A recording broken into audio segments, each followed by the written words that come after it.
All right, that man right over there. Let me get off.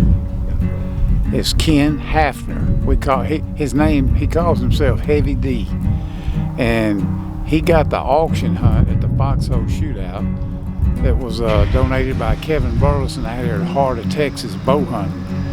And I got here yesterday, just kind of snooping around and all. But we're fixing to start his hunt. He's pretty excited. He's got some good gear. It's supposed to rain all day tomorrow, so Friday is a washout. So we're trying to get out early. We know we got this afternoon, no rain, and then Saturday, maybe Sunday morning if we need it. But anyway, he's excited, I'm excited. Who don't love chasing whitetails in Texas, in the heart of Texas? So let's get going.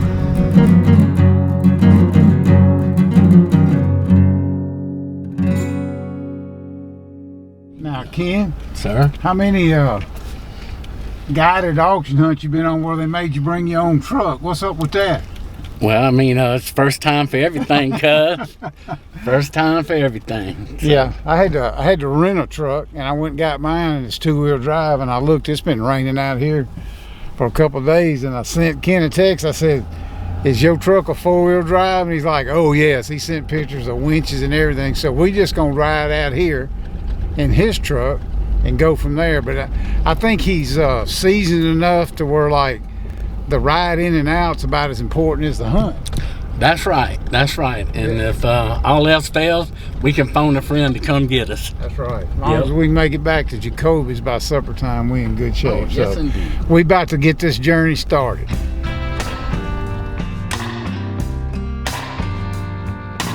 I was filming, and first deer came in, was kind of borderline, and he looked at me and said, I ain't shooting that. And I said, Heavy D, this is your hunt. Right. I'm just a journalist. I'm here to hang out.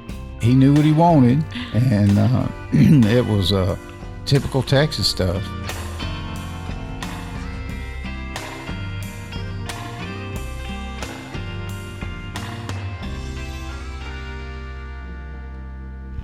Well, me and Heavy D is headed out.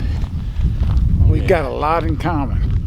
We love afternoon hunting, and don't mind walking out a few minutes before dark. We got rid of our deer, but we had a good set, don't you think? Oh yeah, I think we had a wonderful set, for sure. No doubt. That's I forgot how much fun it can be hunting in Texas. And we left some of our stuff in there because we're going back, but we saw how many bucks? 4, 5, 6 bucks? We seen at least a handful of better, and we didn't even get out the truck good through the corn, and deer was about to mow us over before we can get into that ground blind. Yeah, they were all young bucks. We had one pop up, and everybody got excited because he was way off. He was a big old 6-point, and but there's better deer there. The weather's pretty crappy. It don't look like it on camera, but it's starting to mist, and it's like 90% chance of rain tomorrow. So he said he's a coffee drinker and had plenty of work to do. So my guess is we ain't gonna hunt in the rain in the morning. No, we ain't hunting in the rain in the morning. So we gonna drink coffee. We gonna eat. We gonna be lazy. Whatever we want to do. But we gonna hunt when the rain goes away. Yep. You get our age, you have choices, and you make more better decisions. That's right. We'll be back. No, we ain't hunting in the rain in the morning. We ain't hunting in the rain in the morning.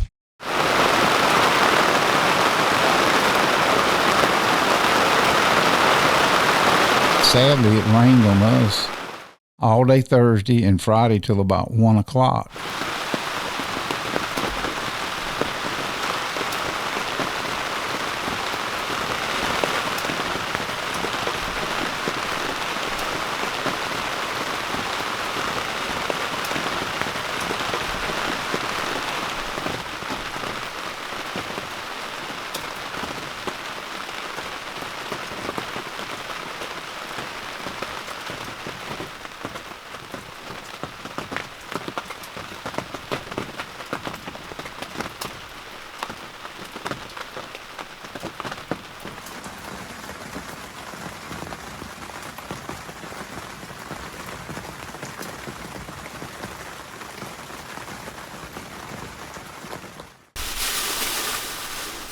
Well, we're back in the blind, and we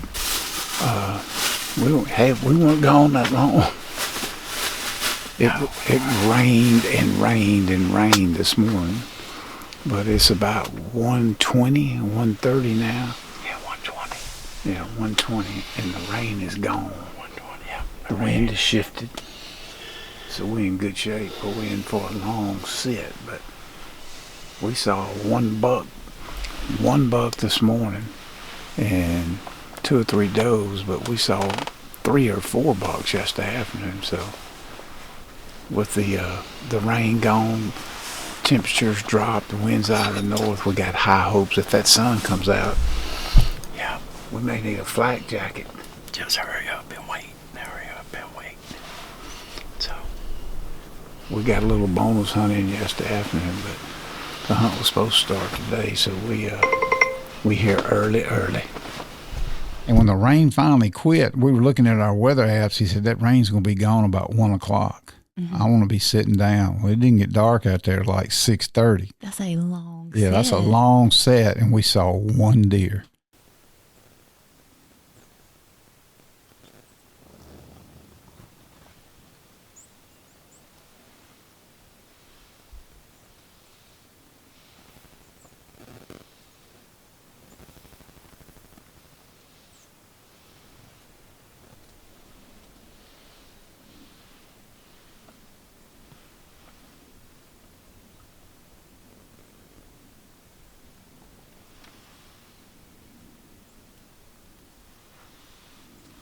I'm getting a little discouraged now because you don't come to Texas to see 1 deer.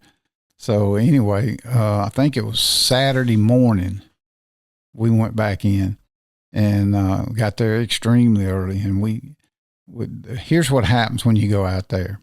You get in there and you've been there for a couple of days, so now your spot's really good. The deer have found the corn, and you're throwing and you don't throw a lot out there. It's like a half of a Walmart bag. So the spot's good. I'm thinking Saturday morning. Now it's cold. It's clear. And what's supposed to happen there is you sit there in the dark and you can hear them deer out there crunching. That's just that's happened to me out there a bunch. I didn't hear nothing forever. It's daylight now. Nothing. Anyway, we sat for an hour. And I leaned to him and I said, well, so much for getting in here good. We must have spooked the deer. And I was literally making the comment. He patted my left knee and cut his head, and I looked for him. There he is.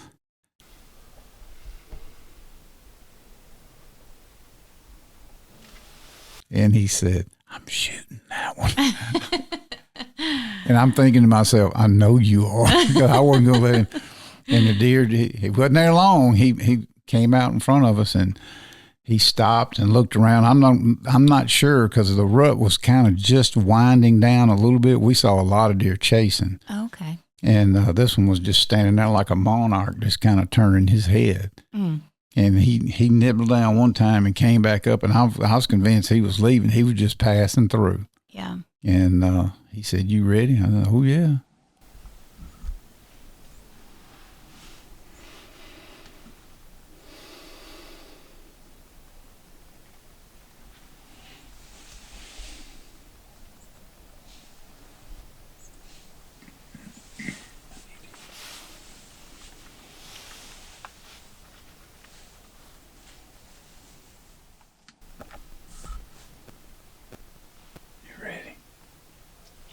There you go. Yeah. All right. You ready? Here we go.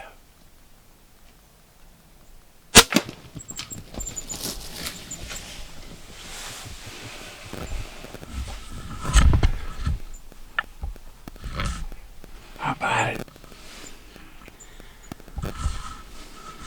Well, we just shoved the rage in the cage, so I think it was a good hit. So I feel good about it. He definitely did the huckabuck. Whack! And he shot that thing, and it took off. And of course, he's immediately out of frame. I was zoomed up a little bit. And he said, all right, I'm going to give it an hour. And I said, hey, it's your hunt. I'm just a journalist. And anyway, we waited probably 20 minutes.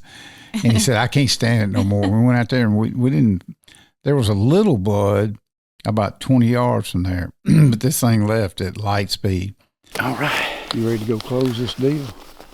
Let's do it, cuz. Yes, sir. Okay. All right, so I'm looking for my arrow first. But he was right chilling.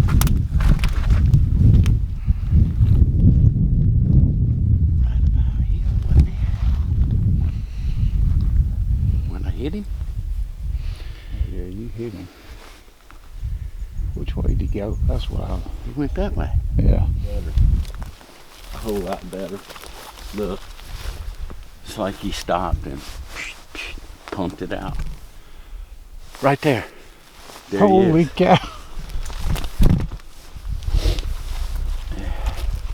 There's the blind right there. Yeah, I know. That's crazy, huh? What a big old deer. Yeah. Holy cow. Let's send that to Kevin and let him know. Dude, that deer got bigger when we I got tell closer you what. to him. And I tell you, that's textbook shot there, cuz. Yes, sir. You knew he didn't go. He Textbook. went maybe 50 yards. Yeah. Score one up for the old guys. Congratulations, Ken. Thank you, sir. Every day. Appreciate it. I appreciate you buying that hunt at the foxhole shootout. You had to do it over the phone, but what got you involved with saying I'm going to be a part of that? That was awesome. Well, I'm a big supporter of St. Jude, and I knew that some of my money was going to go to that charity and a couple of others. And, you know, at my age, you can't take it with you. So, and you yep. love to hunt. Absolutely. Love to hunt. The only bad part about this was hanging out with me, but we made it through. Oh, no, that wasn't bad at all. Not bad at all. Yep, but we made good work of finding him, so, yeah. That's a good deal right there. Congratulations, Yes. buddy. Get down there with him. Let me take a picture with you. Oh, that's a nice deal. Yes, indeed. Absolutely. Well, congratulations, brother. Thank you. He was so fired up. And this guy's, he's been to Africa twice. I mean, he's been there and done it. Yeah. But he had, I'm certain he had expectations of sitting with me for whatever reason. And he was tickled to death. All right, me and Ken, Heavy D. This is a celebration. It ain't like we ain't been here before. Tell them about this place. Oh, man, Jacoby's, I tell you what, I hope they still serving breakfast, but I never had a bad meal here. Yeah. Never, ever. If you ever come hunting with Kevin Burleson at the heart of Texas, this is like 5 minutes from his operation, but it's called Jacoby's Feed and Seed. They got a restaurant in there and make you hurt yourself. We fitting to go in there and possibly hurt ourselves.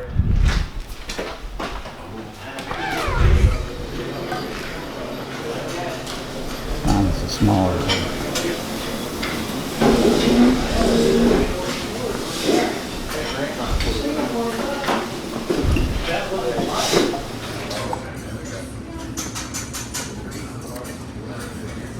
You go right ahead. It's a Kodak moment. My man ordered a veggie omelet, add sausage. I said, there ain't no such thing as a veggie omelet with sausage. You did it anyway. I did. I had to have all the categories in. I had to have some protein. There we Sorry. go. Yep, I had to have the protein. And when you leave Jacoby's, how about that breakfast? You go right through one door. He's got a ton of you and Lamb to put it up. Save it for Leonard Buffy. And you come into Jacoby's Feed and Seed, and y'all gonna recognize this guy, How's it going, cuz? Mike Garcia. Good to see you. What's happening, brother? Good, doing good, buddy. Mike, I call him Mexican Mike because that's how he introduced himself. He was Cranky's guide on Cranky's only first ever Rio. He was our land guide, and we were just down here last spring. So anytime you come down here, Melvin, Texas, Brady's that way, San Angelo's that way, you got to come to the store. Let me show you. You talking about a co-op that's got everything?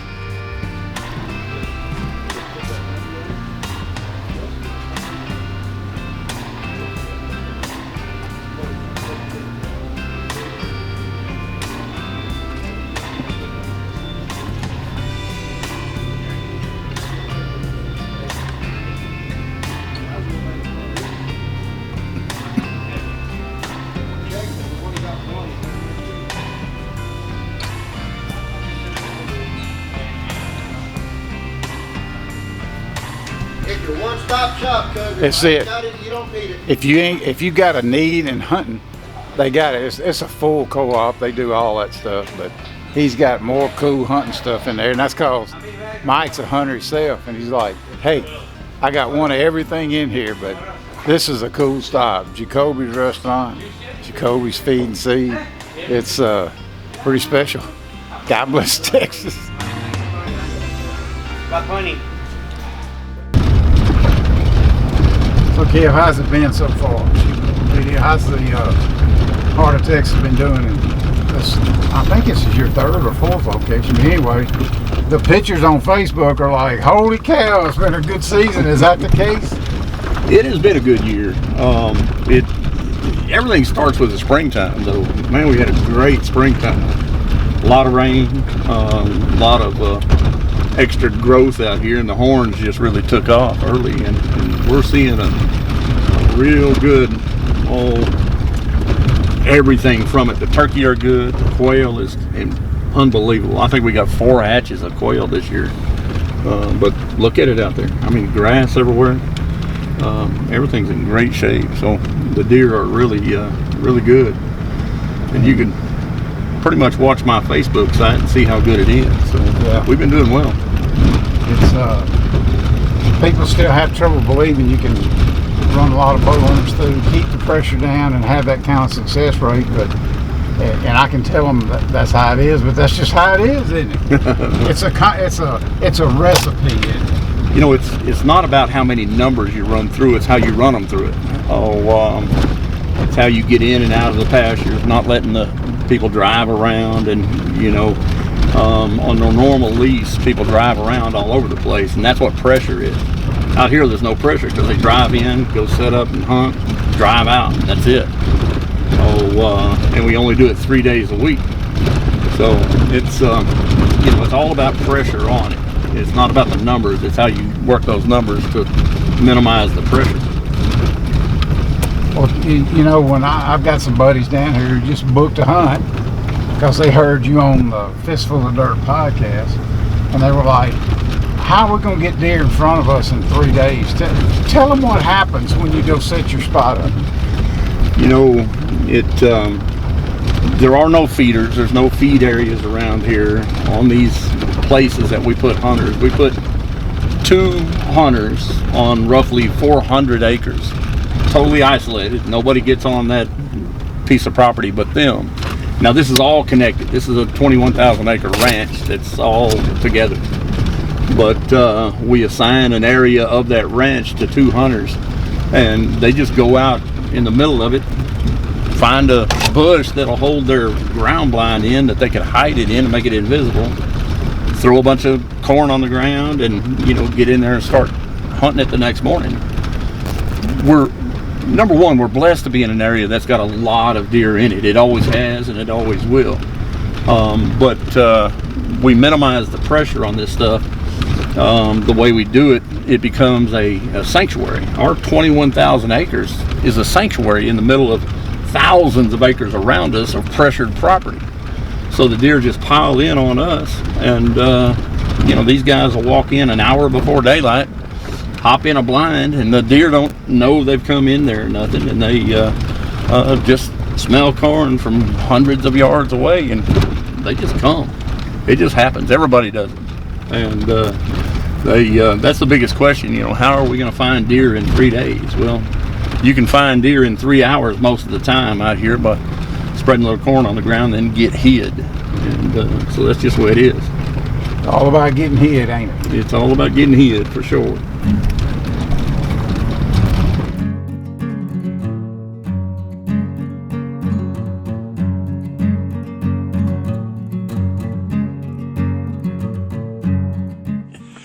Congratulations. Thank you, sir. It's Thank been you. fun, huh? Oh, yeah. I have enjoyed this. It's good when 2 old timers can get together, right? Yeah. Yes, indeed.